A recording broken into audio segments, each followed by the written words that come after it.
जय श्री राम, जय श्री हरि। आप सभी का हृदय से स्वागत है श्री रामचरितमानस की अयोध्या कांड श्रृंखला में। आज हम इस पावन यात्रा के दूसरे पाठ में प्रवेश कर रहे हैं। अयोध्या कांड केवल श्री राम के वनगमन की कथा नहीं है, बल्कि यह जीवन के सबसे बड़े सत्य को दर्शाता है, जहाँ एक पुत्र पिता की वचनबद्धता निभाने के लिए राज सिंहासन त्याग देता है। एक पत्नी प्रेमवश से साथ चल पड़ती है और उनका एक भ्राता समर्पण की सबसे ऊंची मिसाल कायम करता है।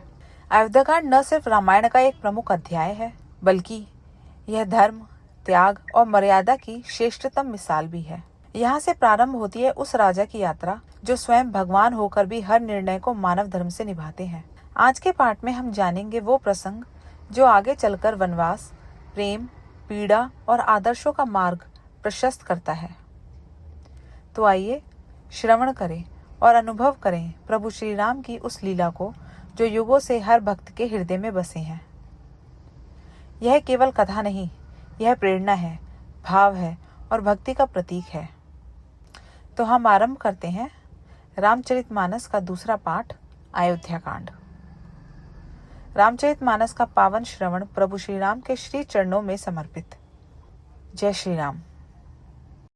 दोहा। जसु तुम्हार मानस बिमल, हंसिनी जी हाँ जासु। मुक्ताहल गुण गण चुनई राम, बसु हिय तासु। आपके यश रूपी निर्मल मानसरोवर में जिसकी जीभ हंसनी बनी हुई आपके गुण समूह रूपी मोतियों को चुभती रहती है, हे राम जी, आप उसके हृदय में बसिए।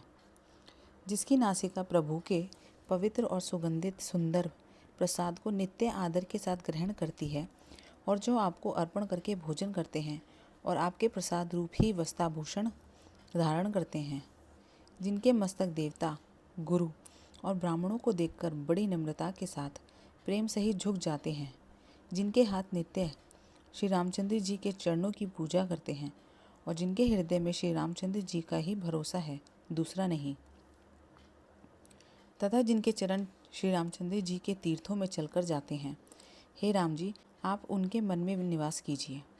जो नित्य आपके मंत्र राज को जपते हैं और परिकर सहित आपकी पूजा करते हैं, जो अनेकों प्रकार से तर्पण और हवन करते हैं तथा ब्राह्मणों को भोजन कराकर बहुत दान देते हैं, तथा जो गुरु को हृदय में आपसे भी अधिक जानकर सर्वभाव से सम्मान करके उनकी सेवा करते हैं, और ये सब कर्म करके सबका एकमात्र यही फल मांगते हैं कि श्री रामचंद्र जी के चरणों में हमारी प्रीति हो।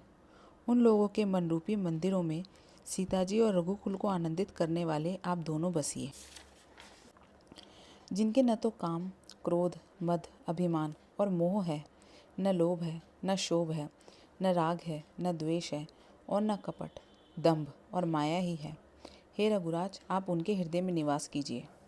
जो सबके प्रिय और सबका हित करने वाले हैं, जिन्हें दुख और सुख तथा प्रशंसा और गाली समान है, जो विचार कर सत्य और प्रिय वचन बोलते हैं तथा जो जागते सोते आपकी ही शरण हैं, और आपको छोड़कर जिनकी दूसरी कोई गति नहीं है, हे राम जी, आप उनके मन में बसिए। जो पराई स्त्री को जन्म देने वाली माता के समान जानते हैं और पराया धन जिन्हें विष से भी भारी विष है, जो दूसरे की संपत्ति देकर हर्षित होते हैं और दूसरे की विपत्ति देखकर विशेष रूप से दुखी होते हैं, और हे राम जी, जिन्हें आप प्राणों के समान प्रिय हैं, उनके मन आपके रहने योग्य शुभ भवन है। दोहा। स्वामी सखा पितु मातु, गुर जिन्ह के सब तुम तात। मन मंदिर तिन्ह के बसहूँ, सिए सहित दो भ्रात। हे तात, जिनके स्वामी, सखा, पिता, माता और गुरु सब कुछ आप ही हैं, उनके मन रूपी मंदिर में सीता सहित आप दोनों भाई निवास कीजिए। जो आप गुणों को छोड़कर सबके गुणों को ग्रहण करते हैं, ब्राह्मण और गौ के लिए संकट सहते हैं, नीति निपुणता में जिनकी जगत में मर्यादा है, उनका सुंदर मन आपका घर है। जो गुणों को आपका और दोषों को अपना समझते हैं, जिसे सब प्रकार से आपका ही भरोसा है और राम भक्त जिसे प्यारे लगते हैं, उसके हृदय में आप सीता सहित निवास कीजिए। जाति पाति, धन, धर्म, बड़ाई, प्यारा परिवार और सुख देने वाले घर सबको छोड़कर जो केवल आपको ही हृदय में धारण किए रहते हैं, हे रघुनाथ जी, आप उसके हृदय में रहिए। स्वर्ग, नर्क और मोक्ष जिसकी दृष्टि में समान है, क्योंकि वह जहाँ तहाँ केवल धनुष बाण धारण किए आपको ही देखता है और जो कर्म से, वचन से और मन से आपका दास है, हे राम जी, आप उसके हृदय में डेरा कीजिए। जिसको कभी कुछ भी नहीं चाहिए और जिसका आपसे स्वाभाविक प्रेम है, आप उनके मन में निरंतर निवास कीजिए। वह आपका अपना घर है। इस प्रकार मुनि श्रेष्ठ वाल्मीकि जी ने श्री रामचंद्र जी को घर दिखाए। उनके प्रेमपूर्ण वचन श्री राम जी के मन को अच्छे लगे। फिर मुनि ने कहा, हे सूर्य कुल के स्वामी, सुनिए, अब मैं इस समय के लिए सुखदायक आश्रम कहता हूँ। आप चित्रकूट पर्वत पर निवास कीजिए। वहाँ आपके लिए सब प्रकार की सुविधा है। सुहावना पर्वत है और सुंदर वन है। वह हाथी, सिंह, हिरन और पक्षियों का विहार स्थल है। वहाँ पवित्र नदी है जिसकी पुराणों ने प्रशंसा की है और जिसको अत्रि ऋषि की पत्नी अनसुया जी अपने तपोबल से लाई थी। वह गंगा जी की धारा है। उसका मंदाकिनी नाम है। वह सब पापरूपी बालकों को खा डालने के लिए डायन रूप है। अत्रि आदि बहुत से श्रेष्ठ मुनि वहाँ निवास करते हैं, जो योग, जप और तप करते हुए शरीर को कसते हैं। हे राम जी, चलिए, सबके परिश्रम को सफल कीजिए और पर्वत श्रेष्ठ चित्रकूट को भी गौरव दीजिए। दोहा। चित्रकूट महिमा अमित कही, महामुनि गाई, आई नहाए सरित बर, सिए समेत दो भाई। महामुनि वाल्मीकि जी ने चित्रकूट की अपरिमित महिमा बखान कर कही। तब सीता जी सहित दोनों भाइयों ने आकर श्रेष्ठ नदी मंदाकिनी में स्नान किया। श्री रामचंद्र जी ने कहा, लक्ष्मण, बड़ा अच्छा घाट है, अब यहीं कहीं ठहरने की व्यवस्था करो। तब लक्ष्मण जी ने पयस्विनी नदी के उत्तर के ऊंचे किनारे को देखा। इसके चारों ओर धनुष के जैसा एक नाला फिरा हुआ है। नदी उस धनुष की डोरी है और शम, दम, दान, बाण है। कलयुग के समस्त पाप उसके अनेकों हिंसक पशु रूप निशाने हैं। चित्रकूट ही मानो अचल शिकारी है, जिसका निशाना कभी चूकता नहीं और जो सामने से मारता है। ऐसा कहकर लक्ष्मण जी ने स्थान दिखलाया। स्थान को देखकर श्री रामचंद्र जी ने सुख पाया। जब देवताओं ने जाना कि श्री रामचंद्र जी का मन यहाँ रम गया, तब वे देवताओं के प्रधान थवाई विश्वकर्मा को साथ लेकर चले। सब देवता कोल भीलों के वेश में आए और उन्होंने पत्तों और घासों के सुंदर घर बना दिए। दो ऐसी सुंदर कुटिया बनाई जिनका वर्णन नहीं हो सकता। उनमें एक बड़ी सुंदर छोटी सी थी और दूसरी बड़ी थी। दोहा। लखन जानकी सहित प्रभु राचत रुचिर निकेत, सोह मदनु मुनि बेश, जनु रति ऋतुराज समेत। लक्ष्मण जी और जानकी जी सहित प्रभु श्री रामचंद्र जी सुंदर घास पत्तों के घर में शोभायमान हैं, मानो कामदेव मुनि का वेश धारण करके पत्नी रति और वसंत ऋतु के साथ सुशोभित हो। मास पारायण 17वां विश्राम। उस समय देवता, नाग, किन्नर और द्विकपाल चित्रकूट में आए और श्री रामचंद्र जी ने सब किसी को प्रणाम किया। देवता नेत्रों का लाभ पाकर आनंदित हुए। फूलों की वर्षा करके देव समाज ने कहा, हे नाथ, आज हम स्नात हो गए। फिर विनती करके उन्होंने अपने दुख सुनाए और हर्षित होकर अपने अपने स्थान को चले गए। श्री रघुनाथ जी चित्रकूट में आ बसे हैं। यह समाचार सुन सुनकर बहुत से मुनि आए। रघुकुल के चंद्रमा श्री रामचंद्र जी ने मुदित हुई मुनि मंडली को आते देखकर दंडवत प्रणाम किया। मुनिगण श्री राम जी को हृदय से लगा लेते हैं और सफल होने के लिए आशीर्वाद देते हैं। वे सीता जी, लक्ष्मण जी और श्री रामचंद्र जी की छवि देखते हैं और अपने सारे साधनों को सफल हुआ समझते हैं। प्रभु श्री रामचंद्र जी ने यथा योग्य सम्मान करके मुनि मंडली को विदा किया। वे सब अपने अपने आश्रमों में अब स्वतंत्रता के साथ योग, जप, यज्ञ और तप करने लगे। यह श्री राम जी के आगमन का समाचार जब कोल भीलों ने पाया तो वह ऐसे हर्षित हुए मानो नवों निधियाँ उनके घर ही पर आ गई हों। वे दोनों में कंद, मूल, फल भरकर चले, मानो दरिद्र सोना लूटने चला हो। उनमें से जो दोनों भाइयों को देख चुके थे, उनसे दूसरे लोग रास्ते में जाते हुए पूछते हैं। इस प्रकार श्री रामचंद्र जी की सुंदरता कहते सुनते सबने आकर श्री रघुनाथ जी के दर्शन किए। भेंट आगे रखकर वे लोग जौहर करते हैं और अत्यंत अनुराग के साथ प्रभु को देखते हैं। वे मुग्ध हुए जहाँ के तहाँ मानो चित्र लिखे से खड़े हैं। उनके शरीर पुलकित हैं और नेत्रों में प्रेमाश्रुओं के जल की बाढ़ आ रही है। श्री राम जी ने उन सबको प्रेम में मग्न जाना और प्रिय वचन कहकर सबका सम्मान किया। वे बार बार प्रभु श्री रामचंद्र जी को जौहर करते हुए हाथ जोड़कर विनती वचन कहते हैं। दोहा। अब हम नाथ सनात सब, भय देखी प्रभु पाए, भाग हमारे आगमनु, राउर कोसलर राय। हे नाथ, प्रभु के चरणों का दर्शन पाकर अब हम सब स्नात हो गए। हे कोसलाराज, हमारे ही भाग्य से आपका यहाँ शुभ आगमन हुआ है। हे नाथ, जहाँ जहाँ आपने अपने चरण रखे हैं वे पृथ्वी, वन, मार्ग और पहाड़ धन्य हैं। वे वन में विचरने वाले पक्षी और पशु धन्य हैं जो आपको देखकर सफल जन्म हो गए। हम सब भी अपने परिवार सहित धन्य हैं जिन्होंने नेत्र भरकर आपका दर्शन किए। आपने बड़ी अच्छी जगह विचार कर निवास किया है। यहाँ सभी ऋतुओं में आप सुखी रहिएगा।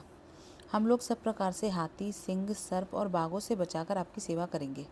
हे प्रभु, यहाँ के बीहड़ वन, पहाड़, गुफाएं और खोह सब पग पग हमारे देखे हुए हैं। हम वहाँ आपको शिकार खिलावेंगे और तालाब, झरने आदि जलाशयों को दिखावेंगे। हम कुटुंब समेत आपके सेवक हैं। हे नाथ, इसलिए हमें आज्ञा देने में संकोच न कीजिएगा। जो वेदों के वचन और मुनियों के मन को भी अगम है, वे करुणा के धाम प्रभु श्री रामचंद्र जी भीलों के वचन इस तरह सुन रहे हैं जैसे पिता बालकों के वचन सुनता है। श्री रामचंद्र जी को केवल प्रेम प्यारा है। जो जानने वाला हो वह जान ले। तब श्री रामचंद्र जी ने प्रेम से परिपुष्ट हुए कोमल वचन कहकर उन सब वन में विचरण करने वाले लोगों को संतुष्ट किया। फिर उनको विदा किया। वे सिर निवाकर चले और प्रभु के गुण कहते सुनते घर आए। इस प्रकार देवता और मुनियों को सुख देने वाले दोनों भाई सीता जी समेत वन में निवास करने लगे। जब से श्री रघुनाथ जी वन में आकर रहे, तब से वन मंगलदायक हो गया। अनेकों प्रकार के वृक्ष फूलते और फलते हैं और उन पर लिपटी हुई सुंदर बेलों के मंडप तने हैं। वे कल्पवृक्ष के समान स्वाभाविक ही सुंदर हैं, मानो वे देवताओं के वन नंदन वन को छोड़कर आए हों। भौरों की पंक्तियाँ बहुत ही सुंदर गुंजार करती हैं और सुख देने वाली शीतल मंद सुगंधित हवा चलती रहती है। नीलकंठ, कोयल, तोते, पपीहे, चकवे और चकोर आदि पक्षी कानों को सुख देने वाली और चित्त को चुराने वाली तरह तरह की बोलियां बोलते हैं। हाथी, सिंह, बंदर, सुअर और हिरन ये सब वैर छोड़कर साथ साथ विचरते हैं। शिकार के लिए फिरते हुए श्री रामचंद्र जी की छवि को देखकर पशुओं के समूह विशेष आनंदित होते हैं। जगत में जहाँ तक देवताओं के वन हैं, सब श्री राम जी के वन को देखकर सिहाते हैं। गंगा, सरस्वती, सूर्यकुमारी, यमुना, नर्मदा, गोदावरी आदि धन्य नदियाँ, सारे तालाब, समुद्र, नदी और अनेकों नद सब मंदाकिनी की बड़ाई करते हैं। उदयाचल, अस्ताचल, कैलाश, मंदराचल और सुमेरु आदि सब जो देवताओं के रहने के स्थान हैं, और हिमालय आदि जितने पर्वत हैं सभी चित्रकूट का यश गाते हैं। विंध्याचल बड़ा आनंदित है, उसके मन में सुख समाता नहीं, क्योंकि उसने बिना परिश्रम ही बहुत बड़ी बड़ाई पाली है। दोहा। चित्रकूट के बिहग मृग बेली बिटप तरन जाती, पुण्य पुंज सब धन्य अस कहीं देव दिन राती। चित्रकूट के पक्षी, पशु, बेल, वृक्ष, तृण, अंकुरादिकी सभी जातियाँ पुण्य की राशि हैं और धन्य हैं। देवता दिन रात ऐसा कहते हैं। आँखों वाले जीव श्री रामचंद्र जी को देखकर जन्म का फल पाकर शोक रहित हो जाते हैं और अचर भगवान की चरण रज का स्पर्श पाकर सुखी होते हैं। यों सभी परम पद मोक्ष के अधिकारी हो गए। वह वन और पर्वत स्वाभाविक ही सुंदर, मंगलमय और अत्यंत पवित्रों को भी पवित्र करने वाला है। उसकी महिमा किस प्रकार कही जाए। जहाँ सुख के समुद्र श्री राम जी ने निवास किया है, क्षीर सागर को त्याग कर और अयोध्या को छोड़कर जहाँ सीता जी, लक्ष्मण जी और श्री रामचंद्र जी आकर रहे, उस वन की जैसी परम शोभा है, उसको हजार मुख वाले जो लाख शेष जी हों तो वे भी नहीं कह सकते। उसे भला मैं किस प्रकार से वर्णन करके कह सकता हूँ। कहीं पोखरे का कछुआ भी मंदरचाल उठा सकता है। लक्ष्मण जी मन, वचन और कर्म से श्री रामचंद्र जी की सेवा करते हैं। उनके शील और स्नेह का वर्णन नहीं किया जा सकता। क्षण क्षण पर श्री सीता राम जी के चरणों को देख देख कर और अपने ऊपर उनका स्नेह जानकर लक्ष्मण जी स्वप्न में भी भाइयों, माता पिता और घर की याद नहीं करते। तो चलिए दोस्तों, आज का पावन पाठ यहीं संपन्न होता है। श्री रामचरितमानस के अयोध्या कांड में आज हमने उस भावभूमि को महसूस किया जहाँ धर्म, प्रेम और त्याग की गहराई छुपी है। प्रभु श्री राम का जीवन हमें सिखाता है कि सच्चा धर्म कठिन परिस्थितियों में भी मर्यादा का पालन करना है। कल के पाठ में हम आगे बढ़ेंगे और जानेंगे उन घटनाओं को जो प्रभु श्री राम के वन गमन की ओर ले जाती हैं। अगर आपको यह पाठ श्रवण करके शांति और भक्ति की अनुभूति हुई हो तो कृपया वीडियो को लाइक करें, शेयर करें और चैनल को सब्सक्राइब करना ना भूलें। रामचरितमानस का यह पाठ आपके जीवन में मंगल और सकारात्मक ऊर्जा लाए। अंत में रामलला के चरणों में कोटि कोटि नमन। सीताराम का स्मरण करते रहें और जुड़े रहें इस भक्ति यात्रा में। जय श्री राम, जय श्री हरि।